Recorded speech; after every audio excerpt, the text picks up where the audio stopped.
जय हिंद राष्ट्र बंधुओं। मैं डॉक्टर कुमावत जयपुर राजस्थान से। अपने पूर्वजों के समय से ही जो खाद्य तेलों की बात आती है तो सबसे जो ज़्यादा काम में लिया जाने वाला तेल था वो सरसों का तेल था। और अपने पूर्वज जैसी भी उनकी जो सुविधाएं थी उसके अनुसार इस तेल को बहुत ही रुचिकर या स्वास्थ्यवर्धक समझ करके और काम में लेते आ रहे थे।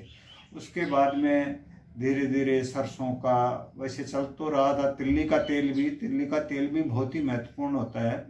फिर मूंगफली का तेल आया, फिर डालडा आ गया। इस तरह से फिर स्वास्थ्य के साथ में घोटाले होना शुरू हो गया। जब यूरोपीय जो लोग यहाँ आए तो उन्होंने ऐसी वो सिस्टम पैदा कर दिए जिससे अपना जो मानव जीवन का स्वास्थ्य था उसके साथ में बहुत ही घोटाले होना शुरू हो गए। और फिर देश आज़ाद हुआ। आज़ादी के बाद में भी जैसे वनस्पति तेल, पहले डालडा के एक रूप में ब्रांडेड वनस्पति घी बनना शुरू अंग्रेजों ने किया था। उसके बाद में कई अन्य जो बिजनेसमैन थे या जो इंडस्ट्री लगाने वाले थे उन्होंने कई नाम से ये डालडा जो था वनस्पति घी, इसको खाने में रुचि बढ़ाई, लोगों को जगाया। और फिर लोग आराम से जब डिमांड हो जाती है तो नई नई इंडस्ट्री जिसकी लगती गई, एक तरह से चलन में आ गया वनस्पति घी। जब इसके दुष्परिणाम सामने आए लोगों के तो वनस्पति घी से लोग नफरत करने लगे।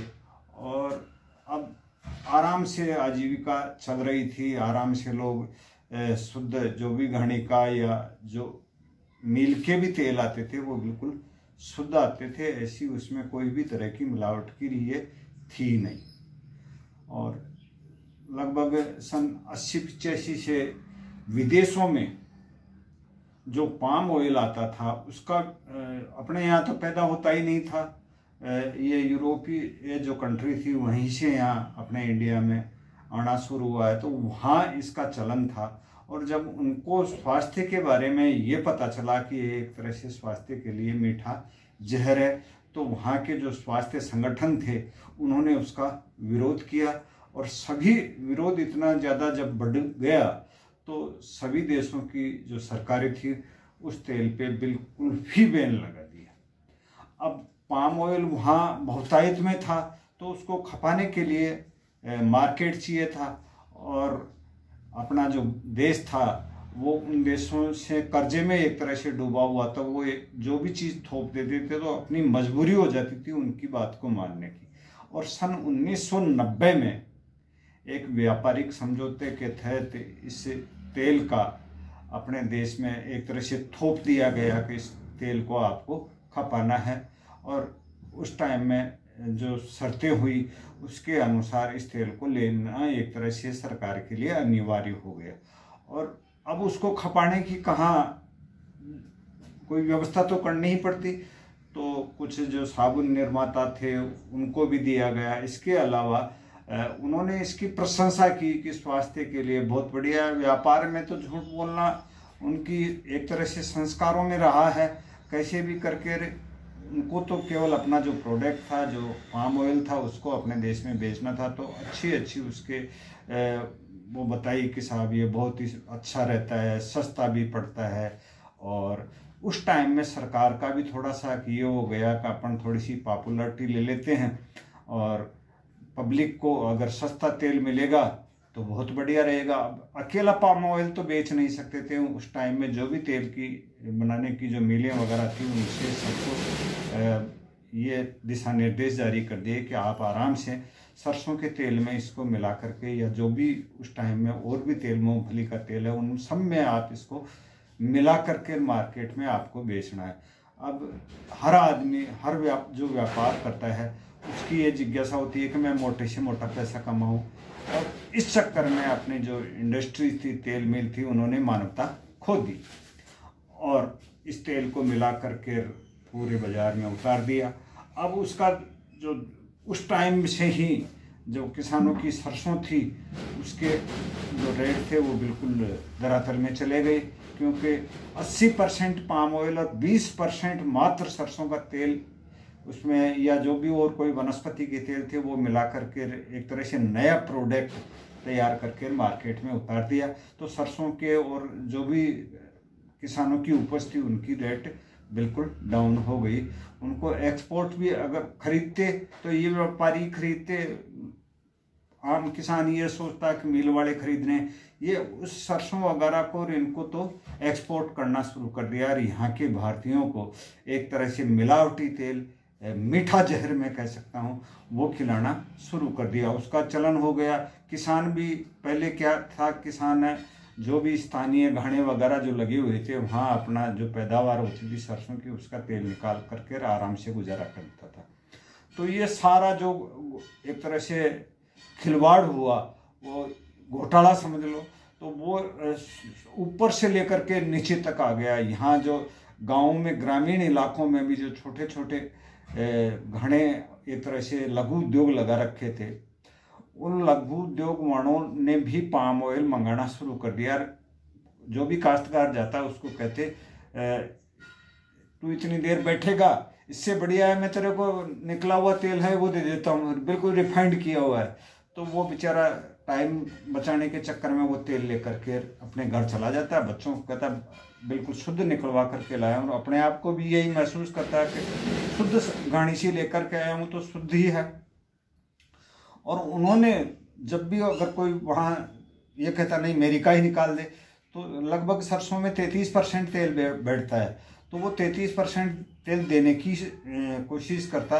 अगर मान लो कोई काश्तकार अड़ियल है वो कह रहा, तो फिर उसको ये कहता कि फिल्टर कर दूं, तो एक ऐसा फिल्टर का छोटा सा प्लांट लगा रखा था जिसमें वो पाम ऑयल मिला करके वो तेल निकाल कर उसको दे देता था, फिर वो खुशी खुशी घर चला जाता था। अब जब मानव शरीर के स्वास्थ्य के साथ में इसके दुष्परिणाम जो सामने आने लगे, तो कई जो स्वास्थ्य संगठन थे जो एक तरह से उन्होंने भी धीरे धीरे करके विरोध करना शुरू किया, लेकिन विरोध इतना नगण्य था और ये जो इंडस्ट्रीज वाले थे, जो मिल वाले थे, उनको एक मोटा मुनाफा मिल रहा था। किसान उस चक्कर में, उसी एक तरह से चक्रव्यूह में फंसा हुआ था कि वो ले जा करके उन मिल वालों को तेल देते।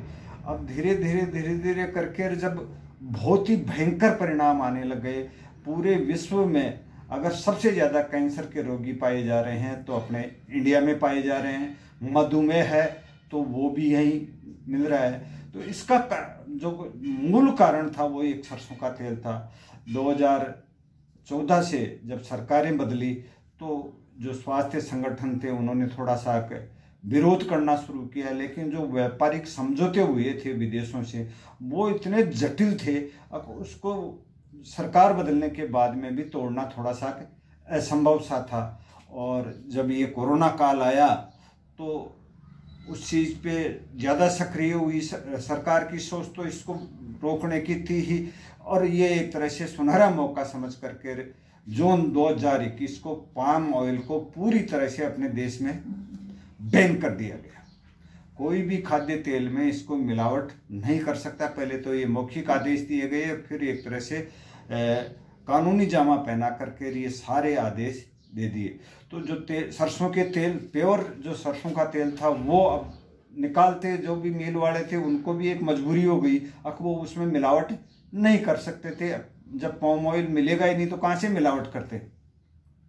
तो तेल जो सरसों का तेल था उसके जो रेट हैं वो एकदम आसमान छूने लगे।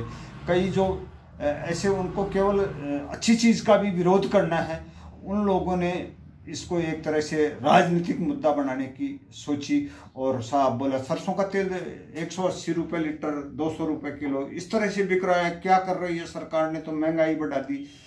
महंगाई नहीं है दोस्तों, आप सभी देशवासियों से मेरा निवेदन है कम खा लेना, लेकिन अपने स्वास्थ्य के साथ में खिलवाड़ नहीं होना चाहिए।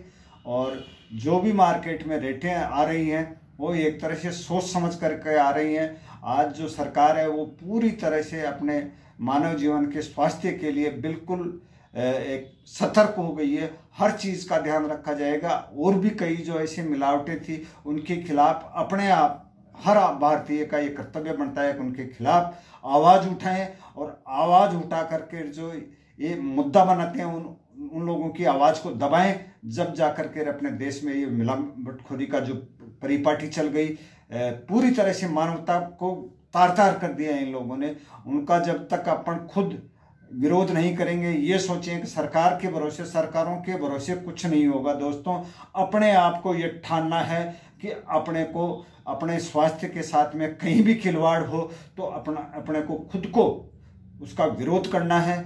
आप चाहे 4 आदमी बैठें, ऐसी चीज़ों की चर्चाएं करें, चर्चाओं के पंख लगेंगे और वो चर्चाएं बढ़ती बढ़ती जा करके संसद के गलियारों में गूंजेगी, तो सरकारों को मजबूर होना पड़ेगा कि वो अपनी जो बातें हैं उनके ऊपर ध्यान दें। तो जो भी मार्केट में रेटें हैं वो एक तरह से सरसों के शुद्ध तेल की रेटें हैं, इसमें कोई मिलावट नहीं आएगी आने वाले समय में, जिससे अपना स्वास्थ्य बचेगा, स्वस्थ भारत रहेगा। और जो किसान बंधु हैं उनको अपनी जो फसल है, चाहे सरसों बोता है तो सरसों है, मूंगफली बोता है तो मूंगफली है, उसको उचित रेट मिलेगा। जब मार्केट में उस चीज़ की डिमांड बढ़ेगी तो कोई भी प्रोडक्ट तैयार होगा, किसान कोई भी चीज़ फसल तैयार करेगा तो उसकी रेटें आराम से ज़रूरत के हिसाब से मार्केट को खरीदनी पड़ती हैं। इसमें सरकार केवल इतना सा कर सकती है कि अगर कोई ज़्यादा चीज़ महंगी हो जाती है तो उस पर टैक्स कम करके उस महंगाई को कम कर सकती है।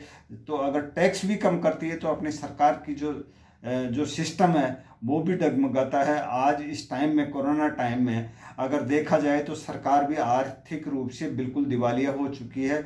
अपने को देशवासियों के लिए सरकार ने खूब मदद करने की कोशिश की है। आज चाहे राज्य सरकार हो चाहे केंद्र सरकार हो, तो सरकार के जो पास जो पैसा होता है वो पैसा भी आम आदमी का पैसा होता है। लोग ये सोचते हैं सरकार दे रही है, फ्री का है, ये फ्री का कोई नहीं है मेरे दोस्तों। ये अपनी ही जेब का पैसा है, एक जेब से निकालती है दूसरी जेब में डाल देती है।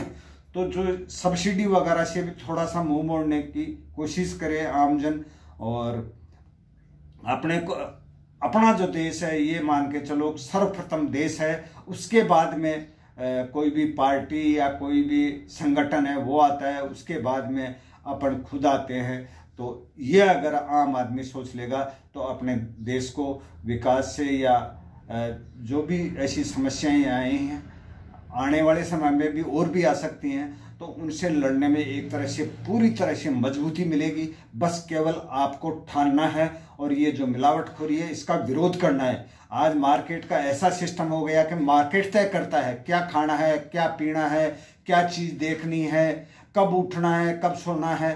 तो अपने जो पूर्वज थे उनकी जो पीठिका चली आ रही थी जीवन जीने की, अपने जो धर्म के साथ में हर चीज़ को जोड़ करके ऐसा सिस्टम बनाया हुआ था, उस सिस्टम को तार तार करने की योजनाएं हैं विदेशी संस्कृति की। केवल यहाँ से पैसा लूट करके लेकर के जाने की योजनाएं हैं। तो उन योजनाओं का अपन अगर जब विरोध करेंगे, आज मार्केट में अपन ये कहेंगे कि साहब हमें तो फला इस तरह का कोई भी ब्रांड चाहिए, जैसे मान लो कि गर्मी के दिनों में सत्तू की अपने जो पूर्वजों से चली आ रही परिपाटी थी उसमें बहुत महत्वता थी, तो सत्तू के ही अकॉर्डिंग वो लोग कई ऐसे जैसे कुल्फी है, जो की गुली की राबड़ी है, तो बिजनेसमैन को भी मजबूर होना पड़ेगा। जो जैसी अपन मांग करेंगे उसी के अकॉर्डिंग प्रोडक्ट उनको उतारने पड़ेंगे। और इस चीज़ का भी ध्यान रखें, सस्ते के चक्कर में न पड़े। आप चाहे कम खा लेना, अगर पर हेड 10 ग्राम तेल अगर आप खा लोगे तो वो भी खूब है, लेकिन होना चाहिए वो शुद्ध। और भी कई ऐसी चीज़ें हैं, कम से अपन काम चला सकते हैं।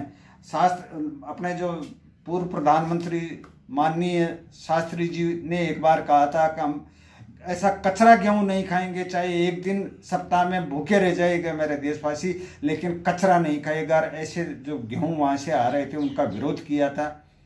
तो अपने आप को ये मान के चलो कि आप खुद भारत हैं, कोई देश कोई ये नहीं है कोई बिल्डिंग का नाम है या कोई पार्लियामेंट है वो देश है।